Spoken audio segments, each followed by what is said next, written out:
Got something for you today that you've probably never seen before, coming in at about 3 pounds. We have what might very well be the lightest weight 1022 on the planet. Not just the lightest weight 1022 on the planet, that's an accomplishment in and of itself, but 0% Ruger with this rifle as well. Not that there's anything wrong with Ruger, but 0% Ruger nonetheless. We're going to talk a little bit about reliability, about accuracy. To give you my thoughts. But when it comes to this thing being so lightweight, it really is a case of the whole being the sum of the parts. So let's get into those parts. Now, the stock on this thing is the Magpul MOE X22 stock, and you can see it is a really slim profile, super lightweight. And we've got the Brownells BRN22 receiver on this thing. This is the non-rail version, of course. It is drilled and tapped for a rail, but when you're going for the lightest weight rifle, that rail is just going to be added weight. A big shout out to Brownells, of course, as well as Tandemkross, because all the other components in this rifle are going to be Tandemkross. That includes small internals that we won't talk about, as well as the little takedown screw right here. So we've got the Tandemkross crossfire bolt. Now, what's cool about this crossfire bolt, and worth mentioning, that all the parts we're talking about here today in this rifle are all factory compatible parts. The crossfire bolt is also going to include the fire starter firing pin as well. And then we've got, of course, to articulate that bolt, we've got the Spartan charging handle as well.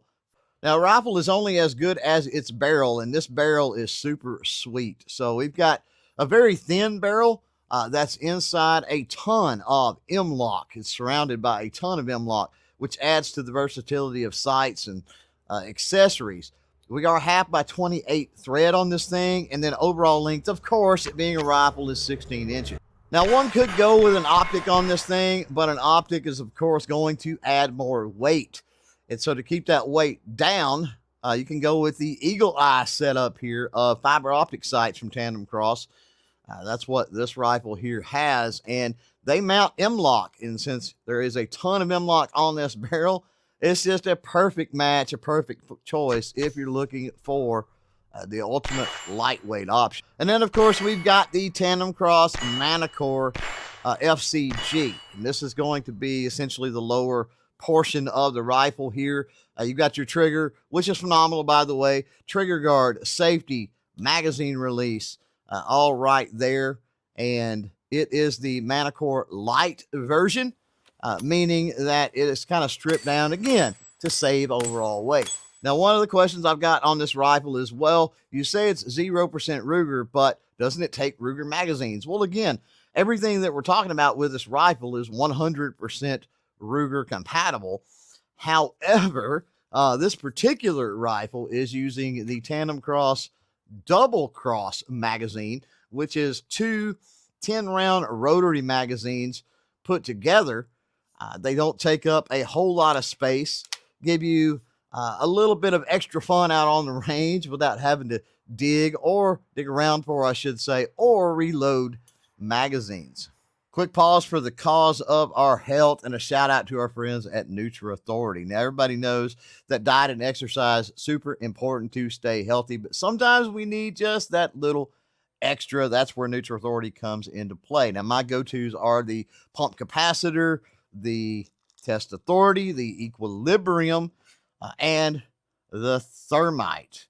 Now, as far as your specific needs, what might be right for you? Well, get with the folks over there at Nutra Authority, then get with your primary care physician. You should be able to get all of that lined out, know exactly what you need, and get on the road to better health. So let's talk reliability here, and right out of the gate, got to say that, a 1022, one of the most reliable 22s on the planet already, right? We're just talking about a much lighter weight version here. So really not a whole lot of issues. This thing, to this day, even with the round count, which is hundreds and hundreds that is through this at this point, It struggles a little bit with subsonic, at least, without a suppressor on the end. However, it does really well with standard velocity ammunition on up. Things like CCI mini mags, for example, run great in this thing. The Remington Standard V, which is a standard velocity, very accurate ammo too, runs real well, if I can speak, in this thing. So overall, as far as reliability, there wasn't really a whole lot of even break-in time.